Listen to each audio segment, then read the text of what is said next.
Okay, Jose, welcome to the UKBC this year. How was your performance? I'm pleased with it. Was interesting. Um, um, yeah, there's a couple of things I need to look for going into the semis, but I'm happy with it, and it's great that people can come into this competition and have such an audience where you can reach out and get your messages out, and that's something that I particularly like a lot, and yeah, I mean, and me wanting to be a coffee farmer is essential.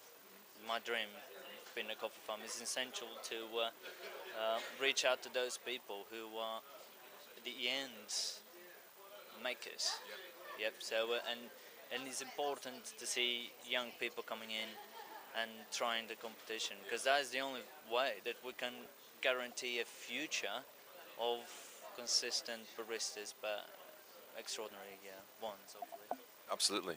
Where's your sort of dream for becoming a coffee farmer? Where's that kind of growing from? I mean, I think it was. It's just the way I always felt when I went into the farms that those guys, they're the ones that got it right.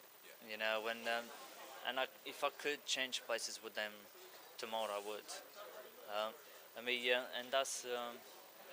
I suppose I just love it, and I wanted to start the farm from scratch, and and it will be good, because what I would like really to have a facility within the farm where people could come and visit. They could stay. They could learn about the farm. They could even help me picking and all those process, which is quite labor intensive, and also having the locals as well. It's a great idea, actually. Yeah, it's a great idea.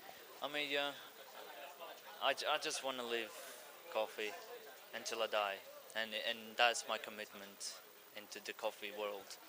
Um, and it's competitions like this that makes that available to people, and we are so fortunate to have the accessibility to it, and I'm certainly very fortunate to have accessibility to the farms and source very niche lots, which actually a couple of them are the only ones over here in UK. So how did you go about finding those coffees for your set this year? Well, basically, I've been monitoring Raul's Mamani farm from Peru for quite a while. For about 8 months, I've been monitoring. So, and we've been having some coffee from that area, from Tunkimayo area, and that's something that we use quite a lot of it. But Raul is struck me. I mean, he's such an individual guy, okay, and he's, if someone is following a path, he will question and will go in the other path if he thinks that that is the best for him. Hence why when actually drying the coffee, he dries on bamboo raised cans. So I mean, and the beds are raised so the air can pass through and dry those coffees. That's a stunning way of doing it. Giving all the other guys around him don't do it. That they put in the concrete. So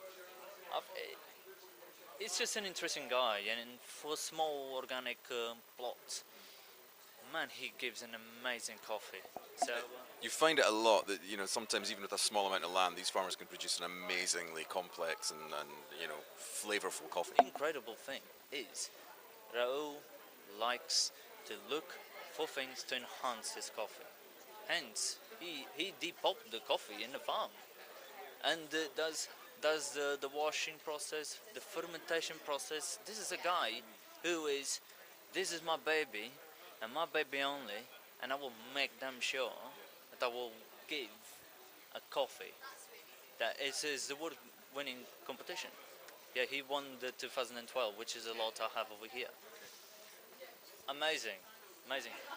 Good foundations to work with, I'm sure. It's fantastic. Yeah. Yeah. It was a little bit funny when I asked, for him to do some coffee leaves and cascara, because he doesn't do that. So, and he was very kind to do it. And So tell us about the signature drink and where that came from and your inspiration. one, obviously, wanted to be a coffee farmer myself. that had a big impact into it. A little bit crazy idea, but I love it, and but it has strong foundations on that crazy idea, or slightly out there type of idea. Um, but yeah, it was to be a coffee farmer. Yeah, that enhanced that, and also having the ingredients. So Were you looking for any particular flavors to get from the signature drink and combine that with the coffee? well, no, I was in a discovery. I cut. I liked the coffee, really loved it, and I thought, you know what, I can work with this. So and then talks went into with Raul and what he could do with us and all that stuff. And he the guys that sent the package obviously with the coffee leaves, coffee cherries, and bolas with which is the dried cherry and the coffee inside, kind of thing. So which was kind of like interesting, which I used to decorate and taste. And yeah, he did an amazing job for us on drying the coffee leaves to perfection, and that was fabulous. Great, having the access to that and be able to work with the producer directly. Brilliant. Very fortunate to have that. I mean, you know, I always touch my shoulder, make sure where I'm coming from. I know where I'm coming from and what I want to achieve and give to the judges. And at the end of the day, is making them feel special. Okay, so if you are a judge, I want you to make feel special. Okay, and that's what I would like to make it feel. And hence why I decided to do that type of thing. Yeah. If there's a lot of newcomers to the competition this heat and this year generally, what one piece of advice would you give somebody entering the competition next year for the first time? Guys, go for it. Yeah, we need you. We need you. Seriously.